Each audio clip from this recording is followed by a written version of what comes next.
Welcome back, guys. We are here for another weekly workshop update. Now, there's been heaps of stuff going on in the workshop. We're going to try and bring you some more content more often. It's just been chaos, right? But we're getting through it. We are getting through it. I do promise you this. Now, we've made some massive progress on the 85 RM500. As you can see, as you remember, actually, it was a completely smoked bike when we got it. Very rare motorcycle. So we're really fortunate to be able to put our touch on this thing and try and bring it back together. And the customer, he's committed definitely to getting this thing and making it as original as we can. We've managed to find original plastics for it, a heap of original stuff, color matched the engine that we found. Bubsy managed to do that. Same with the frame. So it's all been painted properly. No powder coat, none of that sort of stuff. So it'll keep some of you old boys happy. But yeah, we're getting through it, right? So Mike Landman's working with us a lot on this one. He does a couple of days a week for us. So it's cool to have his input in these bikes because this was his era. This was where he was. Right in the thick of it. So he's got a lot of knowledge base with these things. So I think we're actually really starting to get some progress on this. I've got to pull my finger out and get the swing arm welded up. That's never an easy task. Swing arm restorations suck. There's no easy way to put that, but they do suck. But that's okay. We've got to get it done. So yeah, that's going to be the next big thing with the 85 RM500 is trying to get that swing arm in, done, linkage. Then it's going to sort of be ready to sit on its own 2 feet, which is always a really cool thing when we see them come off of the lift stands and go onto a normal stand. Now, we've actually got a couple of 96 CRs we're working on, a 250 and a 500. So we're sort of progressing pretty well with those. We've got one that's we're throwing new old stock OEM plastics at it, which is the CR500. You can imagine how much they're going to cost, which is fine. Customers committed as well, which is nice. So we're going to get the right colors. We're going to get the right feeling with this bike. Same with the 250. So the customer's really committed with that. He's actually got a fleet of 96 YZs, which we'll be hooking into, which is really cool.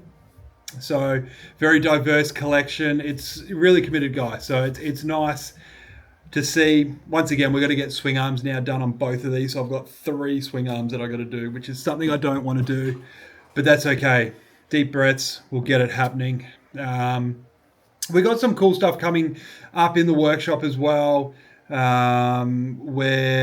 got a couple of 500 conversions that are getting ready to go out the door, which is good. We've got the big Thomason CR500 that we've got, or the T500 before I get in trouble again, that we're getting finished up. Hopefully it actually runs properly, which it hasn't done on the bench yet. So if we have to throw a different ECU at it and throw our own maps in it, we will. That's definitely one of those things. Hopefully we don't have to. We have custom-made magnesium brake hangers for that. It's got Brembo brakes on it. Carbon from CMS everywhere. We've got titanium dock wobs, titanium complete engine chassis bolt kit going all through it, ARC levers, A-kit KYB suspension front and rear. So the customer has spent a small fortune. I reckon Uganda's financial deficit has gone into this bike, which is fine. It's cool. It's going to get ridden. We're going to try and throw some HRC guys on it, see what they reckon, see if it actually cuts the mustard when it comes, you spend all this money on one of these bikes. Are they as good as what everyone thinks they are? Like it's one of those things. You don't often see them get ridden. This one I've got some pretty good faith in. I know a couple of guys have ran them at Fink, which is always a big test to how well these things ride. So that's a really cool one.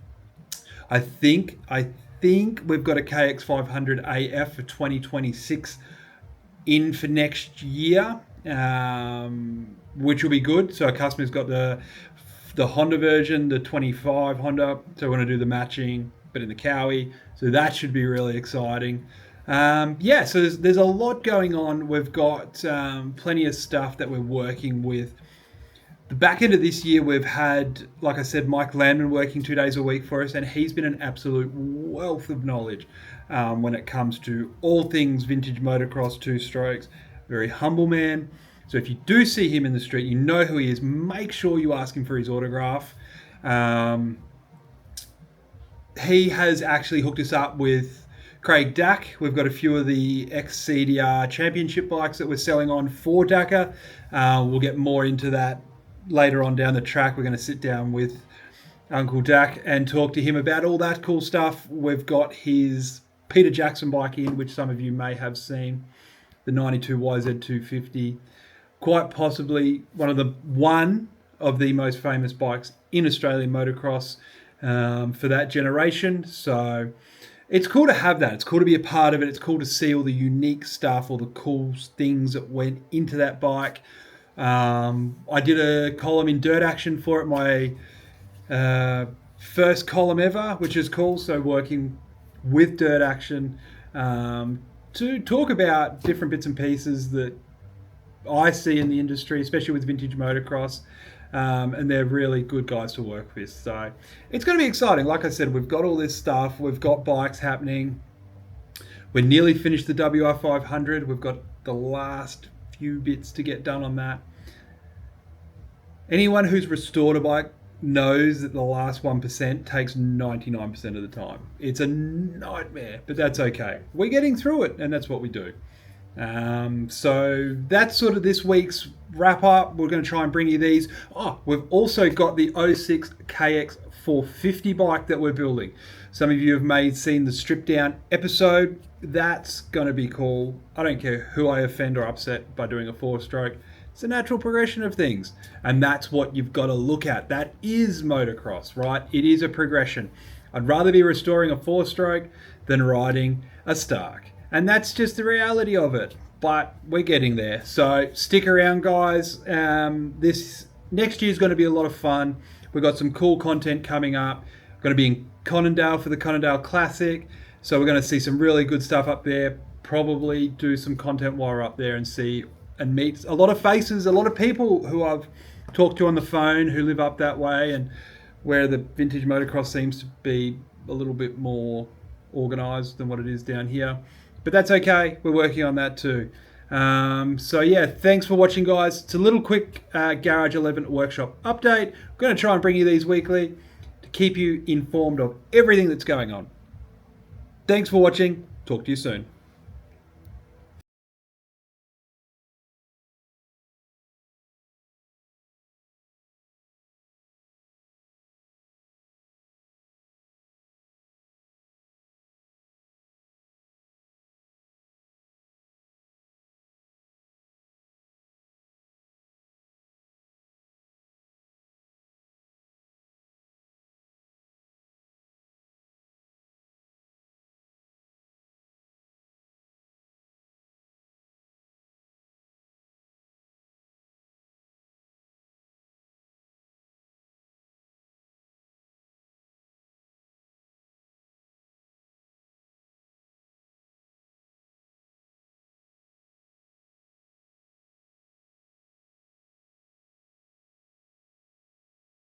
Really? Yeah, okay. So you haven't killed